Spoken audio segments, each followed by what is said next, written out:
It's 6 o'clock on Tuesday, June 22nd, and I would like to call the City of Twinsburg Public Works Committee to order. Roll call is Mr. Bellins here, Mrs. Stoffler's here, Sam Safidi, the chairman is here, Daisy Walker, the councilwoman is here, and our law director is here. Can you hear me? Okay. Dave Maestros is here, and Mark Kotowski's in the back of the room. So we will go on to, there's no audience participation, engineering, Amy. And our engineer's here, Amy. Sorry, Amy. No, that's okay. I'm here to talk a little bit about the ADA transition plan that we're working on in the city. Just to give you a little history, ADA is American Disability Act. It was enacted in 1990 and amended in 2008 by the feds. And ODOT completed its ADA transition plan in 2012, updated in 14, and did a major update in 2018. And part of that is ODOT gets money from Federal Highway Administration, and it was a push down saying, hey, we've passed this act, probably the 2008, required them to formalize a plan. So in about 2018, whenever they updated ODOT's plan again, they created a template and they started pushing it down to local people that basically get money through AMATs and ODOT through the feds. So we use federal money. So knowing that many of the locals, because even ODOT didn't have a plan right off the bat, didn't have a plan, they basically created a template for the ADA transition plan. So in 2018, 2019, we kind of started looking at that plan. Part of that plan requires us to do a kind of an inventory of the city. And it's not that we haven't done anything in the past with ADA. Every time I resurface a road, you see that the curb ramp by that resurfaced area gets redone. So there's ADA associated things that we do as we do projects.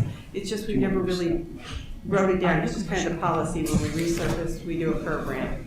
But it wasn't written down in our formal plan. So that's kind of what we're looking at in the plan here, associated with our properties, our building properties, our parking lots, our buildings themselves, the right-of-ways, so traffic signals, road, sidewalks, all those things, our parks that are kind of in our right-of-way that we maintain. Are they ADA accessible? And I think about 15 years ago, the building department walked around with a resident who had some concerns about being able to go watch the grandsons play baseball and getting from the parking lot to the fields and things like that. So like I said, we've always implemented some of those things. We built restrooms here. But like I said, we're putting it together now in a formal plan that has kind of been structured by ODOT on how the plan should kind of look and be put together. So again, we did an inventory, a self-evaluation. The engineering department kind of put one together in the winter time in 2018, 2019. We had hoped to work on the plan a lot more in 2020, but it kind of got shelved, so we're trying to get it to life, because on every application I apply for AMAT's funding, it asks you have your transition plan. And that will come into play as far as being able to receive those federal funds. So I always put yes in draft form and give them a copy of my draft. But we want this to be formally adopted. We're hoping by the end of the year, early next year, depending on timing as we're moving together. We met as department heads, that would be Public Works, Finance, the Mayor, Engineering, and even Communications and Law in May. Kind of went through the structure of what we had. Everybody was sent some tasks. I'm still waiting for things to come back and compile. And then we'll create, basically using the capital plan we already are trying to put together for 10 years that Sarah's working hard on. Use that and some of the other things that we're doing and compile a 10-year program. So there will be some budgetary things in here, and that's, again, why this plan should be adopted by council. Some of the other things that we're required to address is a grievance process or a way of filing. And we've always done that. Dave's always, through the law department, has been the point person for taking some of those complaints and doing that. And so again, we've written down a policy and procedure associated with that, and when we're done with this, it will be posted much like a lot of the other policies that affect the public in the breezeway in City Hall once we've got a formal adoption. The things that the reason why I wanted to come to council is because as we complete this plan here in the next few months internally, part of the component is public involvement. So we want to take it to a planning commission. I've talked with Laura Seifert over this senior center, so she has some suggestions on who I might contact to at least get some eyes on, when we put our plan together internally, are we hitting the right places? Am I fixing something over here where I should be, in year one, or, should I be switching those around because that's where the needs are? And we want to we don't have dollars to fix everything back from before 1990, but to go after things in a way that helps the most people that do have disabilities. So that's kind of our approach to doing that, and that's kind of why I wanted to kind of give you an update on where we were and kind of what we're looking at doing with that plan, and see if there are any questions, and to let the public know if they have any concerns with ADA and access, that we will be having planning commission meetings, open meetings, hopefully this fall to discuss the plan, but they're more than welcome to submit anything to me as well, which is amohr@twinsburg.oh.us, and then we can incorporate that into the program. So the plan that you're coming up with, you said it's a 10-year plan? Yeah, basically for budgetary purposes, there's one actually that's posted, I think it's Lima or something, that actually has one that's very similar posted, and I looked at theirs. There are dollars affected in there that are costs, but we spend dollars already, like I said, for ADA. I spend dollars in a road program. It's just figuring out how much of that is in ADA type of items associated with that. We do plans where we might update a building or something like that. So there's plans, I think, for at the park to put in a new restroom, so that, it's going to be compliant with building codes and ADA. So it will be part of our program. It's just showing how we're taking those steps to become more and more ADA compliant throughout the city, so all of our services are available to everybody in the community that has some needs. Okay. Any questions? No. No, sir. Okay, so that's on that, but I wanted to give you, since I was here, Okay. Yes. and I figured that We got a couple would, minutes, so- I can give you a few updates. 82 was complete, the railroad tracks last week. They're working on Cannon Road this week. I evaluated the pavement out there associated with the approaches. On It's- 82? On Cannon. It's Oh. gonna take us probably a little bit longer to do the restoration. We were able to turn the restoration on 82 with our contractor coming in on Friday to get it paved out, but I have to go down deeper in some areas on Cannon because it's got some pretty good ruts in the area that needs full base repair. So we're looking at putting another phone call out to notify people, put things up on the website that we probably won't open up on Saturday, by Saturday this week. So we'll probably carry over until next week to get those, to do it right. We could stop X number of feet away from the tracks and say, hey, we're doing Cannon Road in a few years, but then, then we'll rip it up to just a Band-Aid, and I think that's a waste of money. I'd rather get the 100 feet fixed in that area and not have to come back to it in a few years when we do Cannon Road.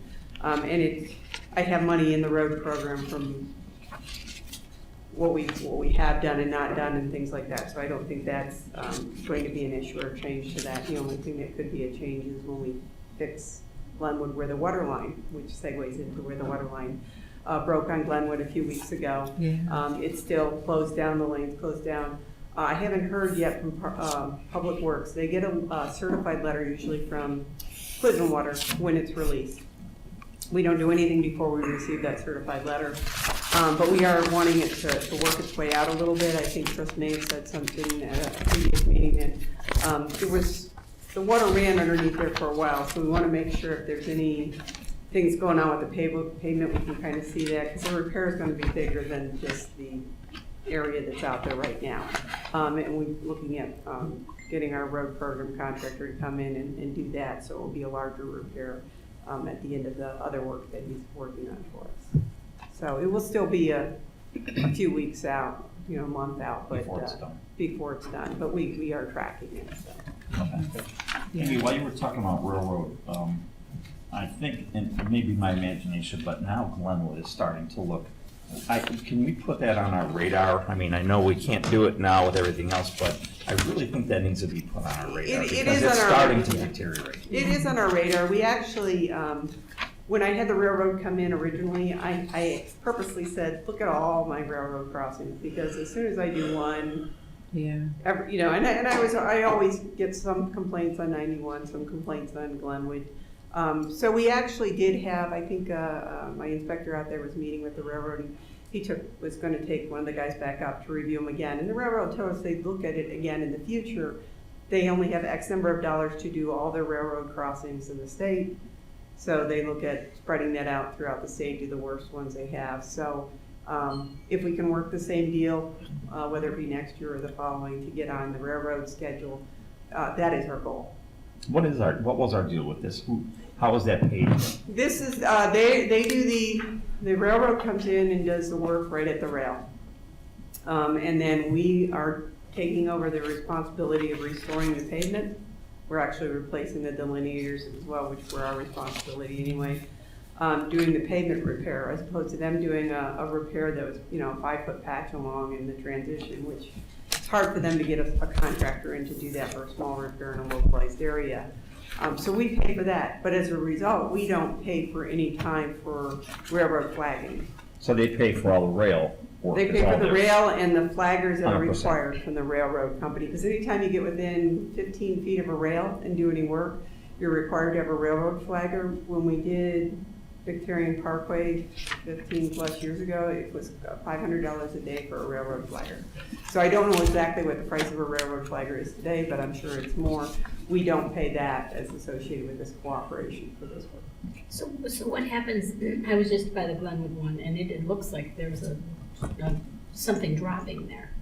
What happens if something falls, I mean, do they come out if there's an emergency repair? There's, I mean, you've got some movement. It's not at a point where it's, you know. It's gonna collapse, or it's gonna. Yeah, it's, I mean, the road is still on a base, actually down on Cannon, it was real bad, it was almost soup underneath those railroad tracks, due to it sitting in a low depressed area and not the best drainage. They're working on some of that as well with that job, the railroad is.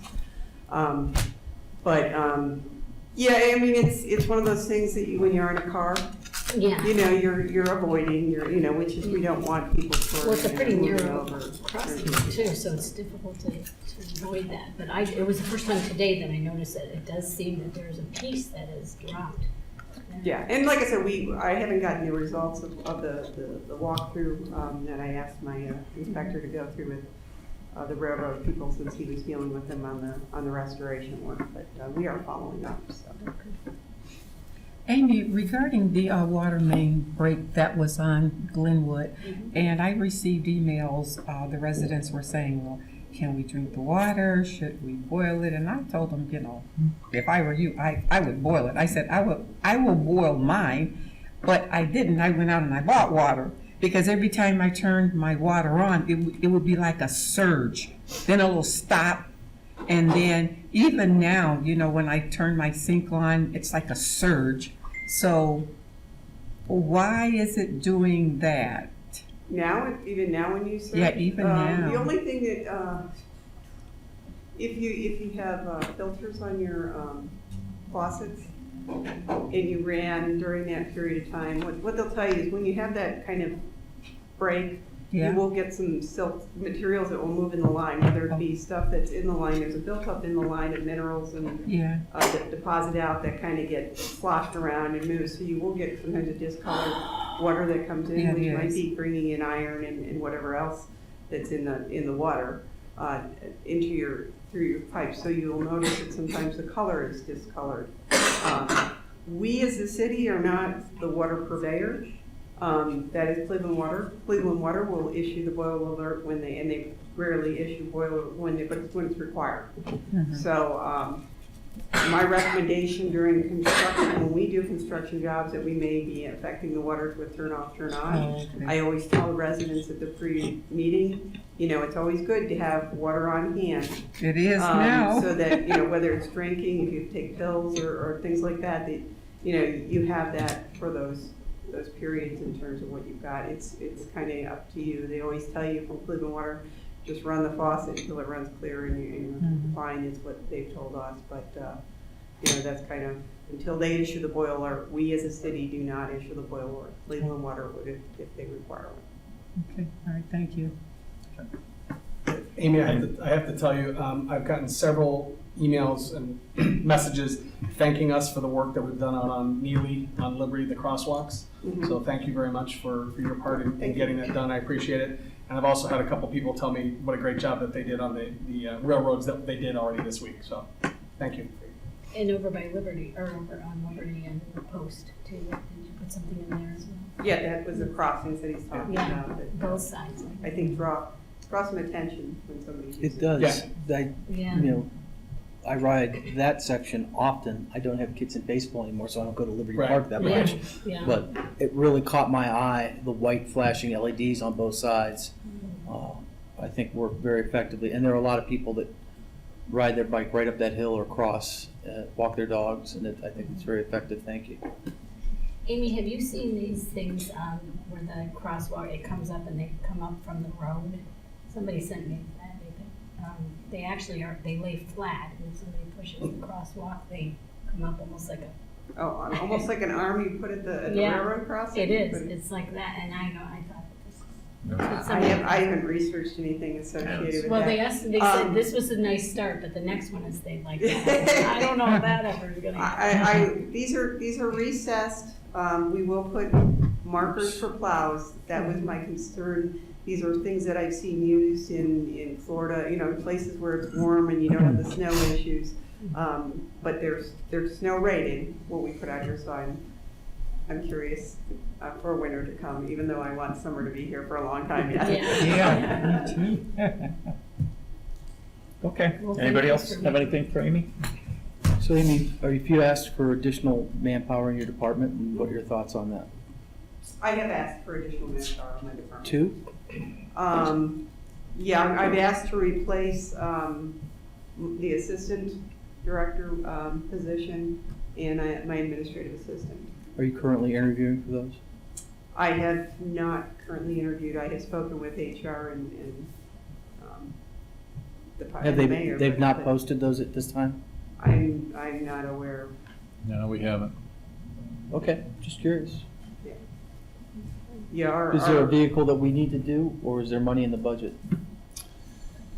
Where we're at right now is doing some changes to the position description on the administrative or the assistant Okay. engineer, and then seeing what, if any, options we have in-house for the assistant.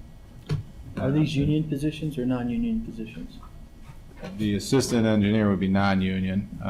The staff inside support staff would be union. Okay, so this would be like a new Simone?